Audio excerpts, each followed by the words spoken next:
Well, joining us live from WION Newsroom is Kanishka Sarkar, who will break down the business stories for us shaping money and economy. We have Miraj Shah, who gives us all the updates from the world of technology, and Athira Sasidharan, who will take us through all the action from the world of sports. We begin with Kanishka for all the market updates. Well, thank you so much, Samiksha, for all of the updates. Now, lots happening. Asian markets have rebounded. India has notified India-UK car import rules, and new trends are emerging in India's credit ecosystem. Let's start with markets. Now, global markets are looking to end the week on a positive note. That's after a strong rally in technology stocks. Asian markets mostly closed higher, with South Korea's Kospi gaining 2.5% and Japan's Nikkei rising over 1%. Remember Japan's SoftBank that jumped more than 11% today, while other technology stocks, chip stocks like advanced ahead of the South Korean memory chip maker SK Hynix Nasdaq debut later today. The US stock futures, they were also slightly lower. That's after Wall Street gains overnight. Investors were also encouraged by easing oil prices amid reports that Washington and Tehran could return to negotiations. Even so, Brent crude remained above $76 a barrel and is still on track for a weekly gain.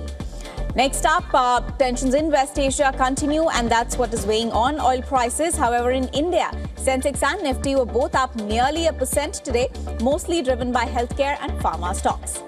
Next up, let's talk about import duties.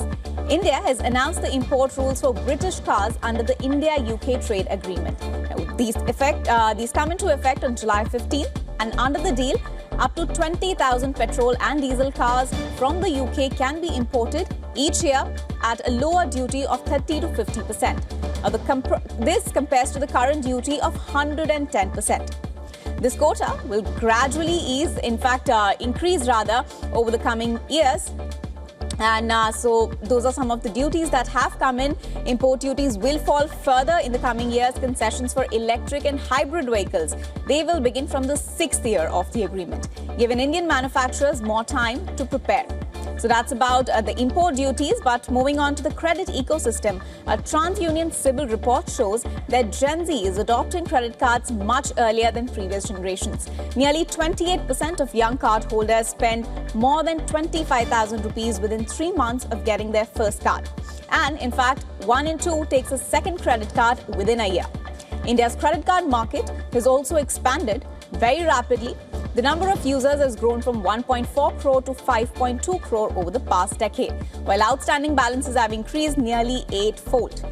While banks see this as a deeper financial inclusion, the report also warns that young borrowers must focus on timely repayments as early-stage defaults are on the rise. Here are the top sports stories we're tracking for you at this hour. We'll begin with football first, where France continue to justify their billing as the team to beat at the FIFA World Cup. The 2018 champions advanced to the semi-finals after a 2-0 victory over Morocco. Kylian Mbappe curled in his 8th goal of the tournament on the 60th minute. Ousmane Dembele then doubled the lead 6 minutes later to complete a drama-free victory. The win sends the 2018 champions into the last 4. They will face either Spain or Belgium for a place in the final. Mbappe's goal on Thursday moves him level with Argentina's Lionel Messi at this tournament, although the Frenchman is now top in the race for the Golden Boot as he has registered more assists than his former PSG teammate.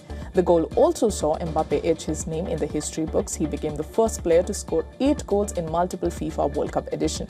The 27-year-old also hit 8-goal mark at the 2022 FIFA World Cup.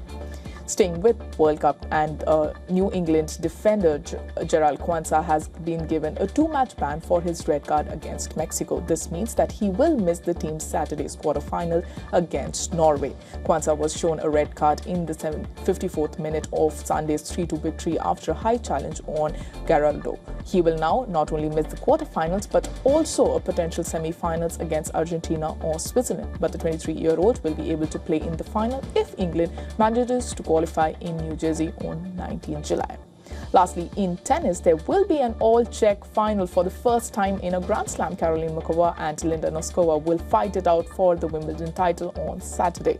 The 10-seed battle past 2-time champion Coco Gauff to book her place in the final. Muchova won the match with a scoreline of 6-2, 1-6, 7-6. She will play comrade Noskova next. The 9th-seed defeated Ukraine's Marta Kostyuk in straight sets in the semi-finals. This means for the third time in 4 years, a Czech will hold the Wimbledon after the triumphs of Marketa Vondrousova in 2023 and Barbara Krejcikova in 2024. Well, with that, we have come to the end of the sports segment. It's back to you, Samiksha. Well, thank you for that, Athira. With that, it's a wrap on this edition. News and updates to continue. You're watching WION World is One. Stay tuned.